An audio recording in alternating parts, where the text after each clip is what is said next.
What the hell is your problem? Everyone is looking from Ira to Garin to the chair that just crashed on the floor next to the boy, barely missing him. Huh? Someone called the teacher. That's Ira? She kind of looked tough. Not paying any mind to the commotion that has filled the classroom, Ira stormed towards Garin. Her face is contorted with rage. Before he can react, she rips a notepad from his hand and slams it on my desk. I hastily grab onto it. Read that again, and I'll kick your teeth in. Huh? Are you nuts? Ira doesn't respond. For a second, she just glares at him, then turns around and stomps back to her desk. The classmates, who were caught up in a laughing fit just a moment ago, are now watching her in silent bewilderment. They scoot out of her way as she retrieves her bag, then heads toward the door. Crazy bum! She ignores him. Starchxser, where are you going? Ooh, what was that? Hey! Ira forcefully pushes past the teacher. You... Starchxser! What do you think you're doing? Your parents will hear about this. Her threat falls on deaf ears.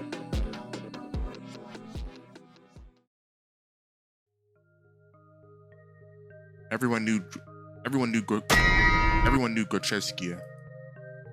She's always been like that, I think. No, not throwing chairs around.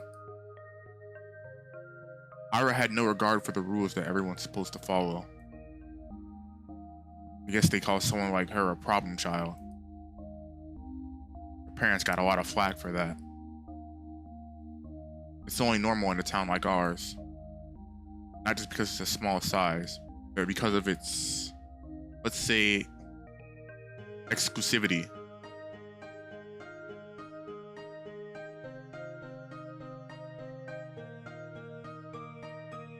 Yo, Rakuta 5 prides itself on its virtually non-existent crime rate. That's the natural consequence of nobody being allowed to enter or exit without a permit. You're lucky to be here, to have a salary higher than the national average, to have access to goods people in the neighboring towns can't even dream of. You get afforded such privilege. Last time I checked, our population hasn't even hit 6,000. So when someone like Ira appears on this tiny society's radar, she's not just seen as a delinquent. She's a puzzling stain on a community that's meant to be spotless. Like a weed that sprouted in a painstakingly maintained flower garden.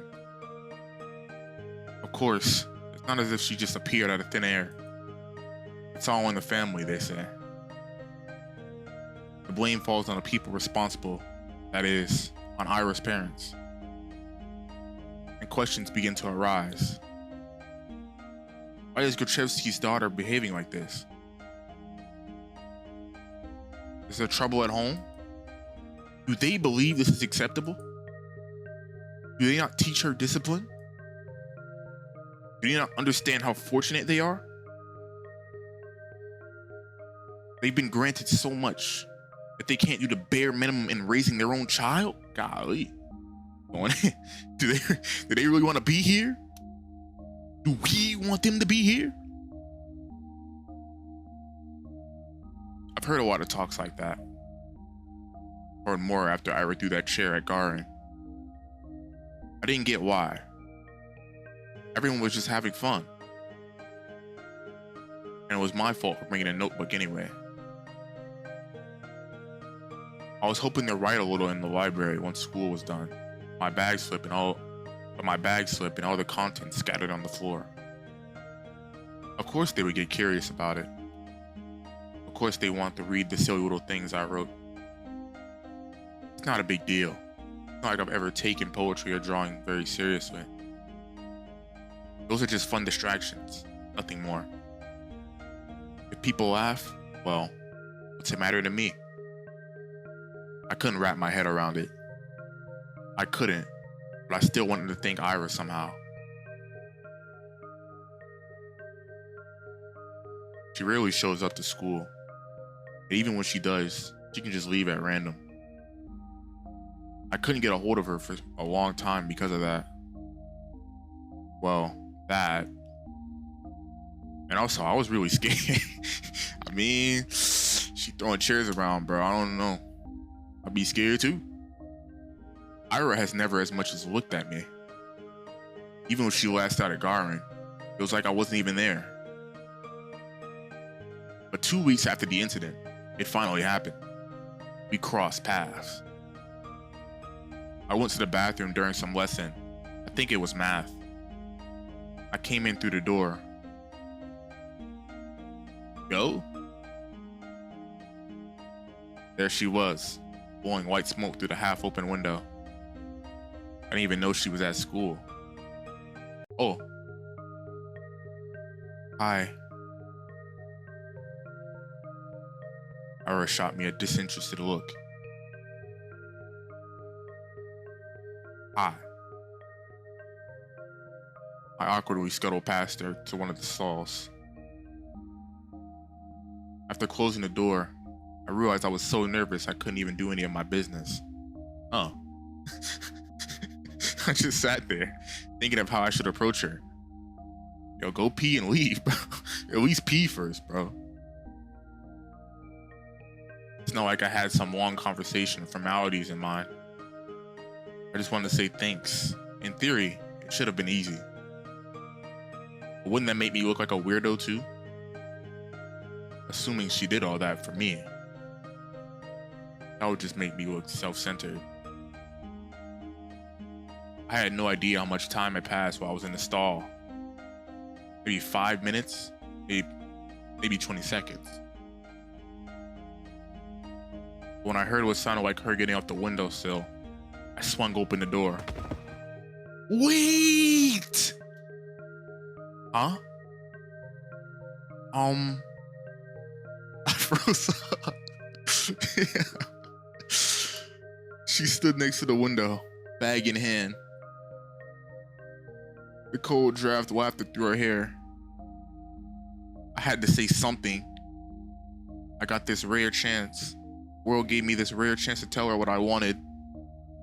What am I supposed to say? Thank you? After I just tumbled out of a toilet stall? What? She raised an eyebrow. Just stood there with my mouth helplessly open, as if I'd just gone mute. As if every word in the Russian dictionary got wiped from my brain. I knew it was Russian, bro. I knew it was Russian. I knew it was Russian. Yeah, I knew it was Russian. Stop. Whatever. No, wait! Please! I took a step towards her. She jolted like I was a what? A leper? I didn't know what I should say or ask. I just knew I had to say something, even if it was the first thing that popped to mind. What? What the hell do you want? Isn't it cold? Huh? The windowsill. You sat smoking there right by the window. I thought, weren't you cold like that? Eh? She blinks. Not really. Awkward. Maybe a little. Hey! Ah. Thought so.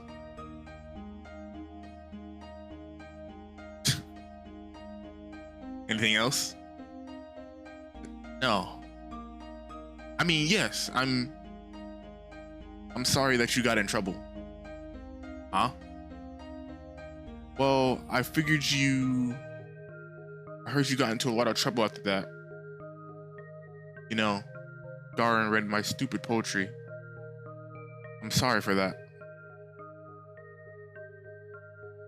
She eyed me for several seconds, which to me felt like an eternity. She then sighed and slowly flipped her hair back. Why are you apologizing? That had nothing to do with you. Huh? Well, I guess not. His voice was getting on my nerves. Let's see. I looked down at the tiled floor. I knew that was the case. Of course. It's not like I was hoping Ira jumped in to defend my honor or something like that. I wanted to thank her, regardless of intent. But no matter how hard I tried to word it, everything just came out sounding awkward or wrong. Why does this always happen? The soles of her boots squeaked against the floor. She spun around, walked towards the door. This time, I made no attempt to stop her. Your poetry isn't stupid. Huh? Ooh. I stood there, dumbfounded. Did she just say that? Did I hear that right? Your poetry isn't stupid. Does that mean she likes it? Ira likes my poetry? Ira Garcheskia?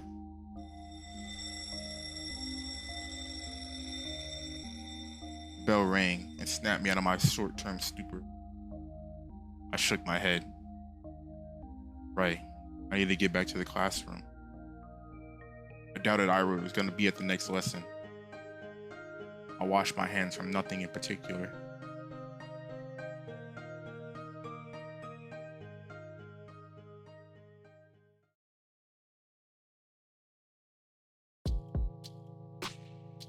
Weeks passed. My life didn't exactly change. I went to school the same way. I sat through the lessons, and went to the store, into the library, for a walk. Then, it got dark, I headed home. Day after day. Huh? My notebook. I just left to get a snack from the cafeteria. Where did it go? Oh, Shabina, you borrowed your homework for a second. You don't mind, right? It's fine. Thanks. By the way, is this supposed to be you? He was to scrap a paper up to me. Oh no. I forgot I just left it there. No. It's just a drawing. Yeah? Sure? It really looks like you if you were pretty. It's not me. Whatever you say. Sometimes my classmates joked around with me. Whenever that happened, my thoughts involuntarily drifted to Ira. She still attended classes, albeit irregularly. I said that so wrong. I was trying to move back. Albeit irregularly. She always vanished during breaks. I know where to, and I wouldn't dare ask. Something told me she'd say, "None of your business," if I did. She'd be right. But even so, I kept imagining these scenarios in my head. And not just when I was being laughed at. I started doing it when I was walking home from school, go to the store, just wandering the streets, killing time. I kept thinking about how funny it would be if I bumped into Ira. Thought about how interesting it would be if we talked. I even tried to stay out longer. I started to take new routes. It's embarrassing to think about it now. But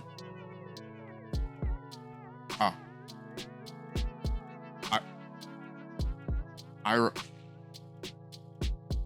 he just walks past me in the corridor.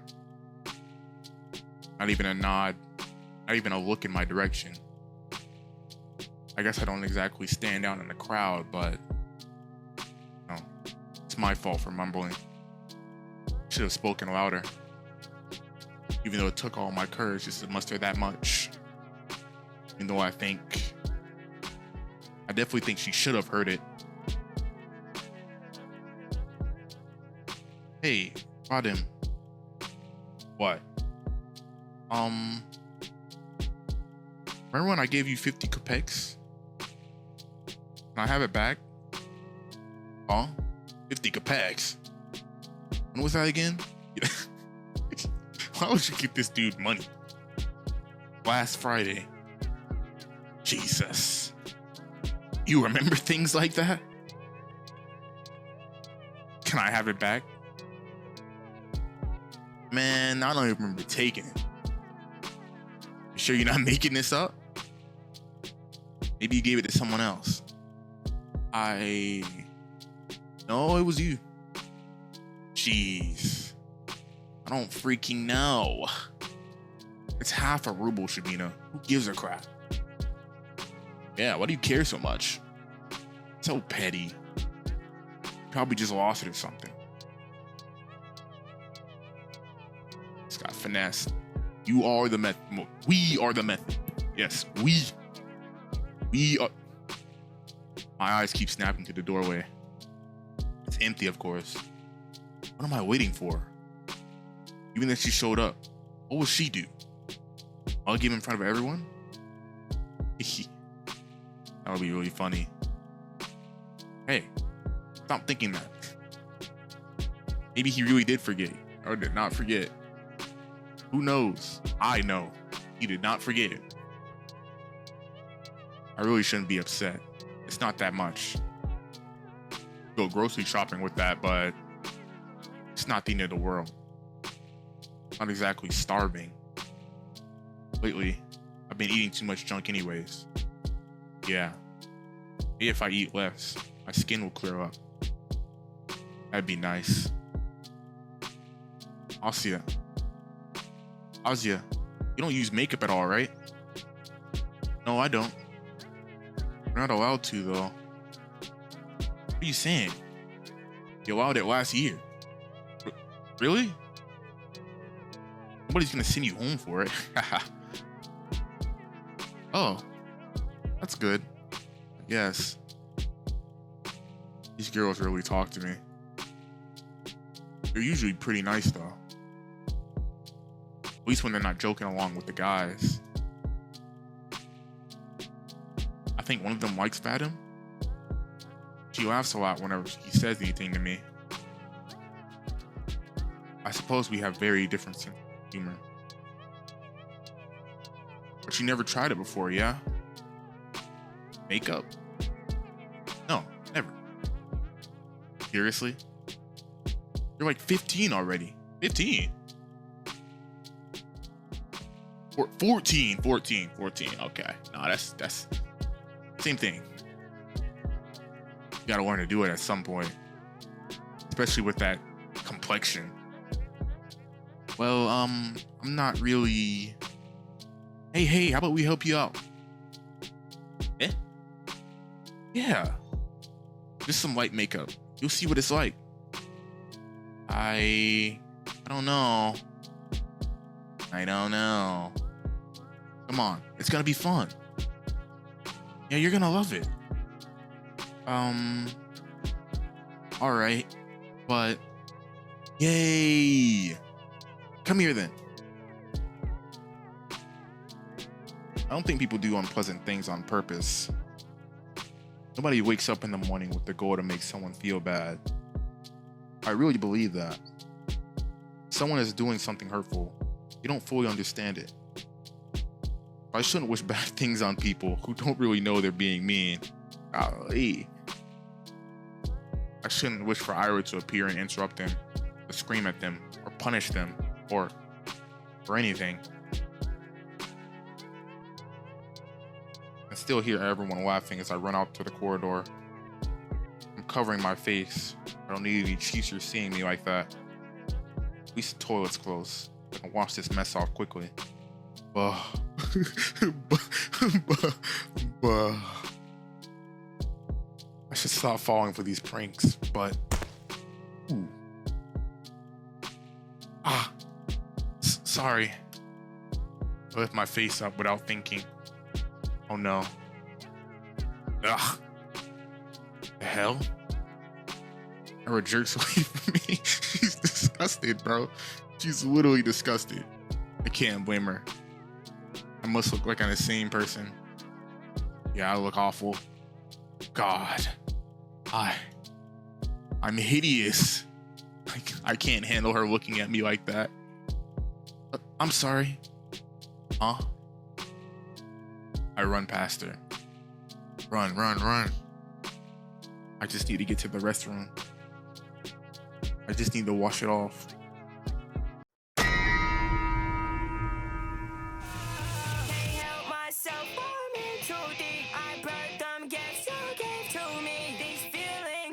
Set them free. I could have sworn we was meant to be.